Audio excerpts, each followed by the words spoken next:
Chers habitants du Pays de Cran, bonjour. Les dernières pages de l'année 2021 viennent de se tourner.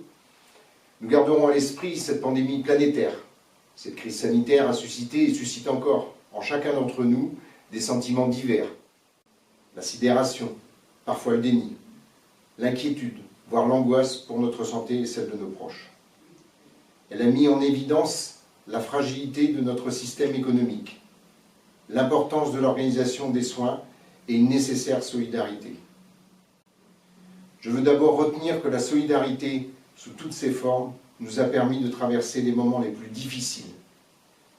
Nous avons pu compter, encore une fois, sur l'engagement des bénévoles et des professionnels de santé très sollicités, mais également sur les services de sécurité et de secours.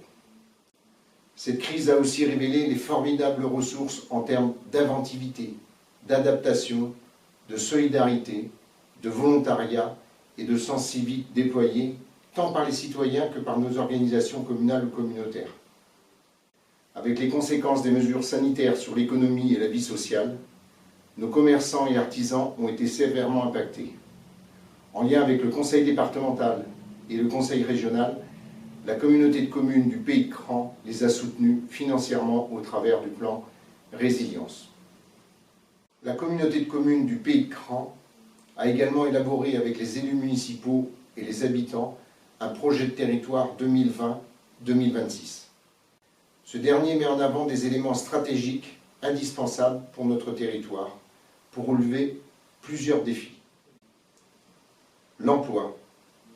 Les entreprises rencontrent d'importantes difficultés pour recruter.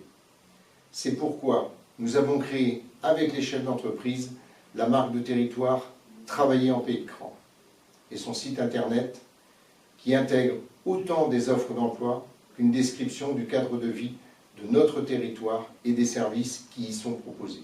L'habitat permet à chaque commune de mener une réflexion sur ce sujet pour revitaliser les centres-bourgs, densifier les dents creuses et réhabiliter l'habitat ancien. L'État, le conseil départemental et ou le conseil régional accompagneront cette démarche avec la communauté de communes en intégrant la dimension économie d'énergie. La mobilité, véritable frein à l'attractivité et au développement de notre territoire, la communauté de communes, avec l'aide des partenaires institutionnels, s'investira pleinement pour offrir de véritables alternatives pour nos habitants.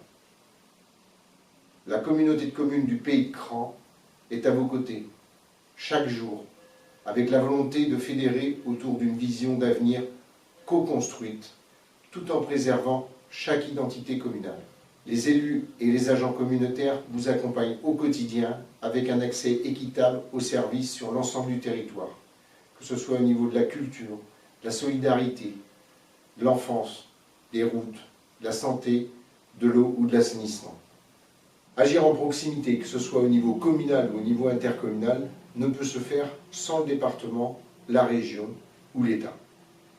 L'accompagnement financier et ou technique des différents partenaires institutionnels est nécessaire pour mener à bien nos investissements. Après le contournement de Cossé-Vivien, une étude est en cours sur 2 créneaux de dépassement entre Cossé-Cran et entre Cran-Renazé sur la départementale 771. Le contournement de l'hippodrome de Cran pourrait débuter cette année, permettant la création d'une zone d'activité et un réaménagement des pistes. Mayenne Tourisme est également à nos côtés pour mettre en avant les différents sites, tels que la Rincerie, l'abbaye de la Roue, le musée de l'Ardoise et bien entendu le musée Robert Tatin. À la fin de cette année, le département sera 100% fibré. Aussi, ce sont plus de 118 000 prises qui auront été installées. Le conseil départemental est également à nos côtés sur la gestion de l'eau, de l'habitat, des collèges, du sport et bien entendu de l'agriculture. Valorisons nos atouts, unissons nos forces et favorisons l'initiative pour faire de ce territoire un territoire où il fait bon vivre. Au nom des élus et des agents communautaires, j'adresse à chacune et à chacun tous mes vœux pour cette nouvelle année 2022, en ayant une pensée toute particulière pour celles et ceux qui vivent des moments difficiles.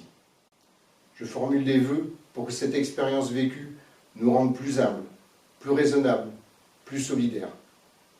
Continuez à prendre soin de vous et de vos proches.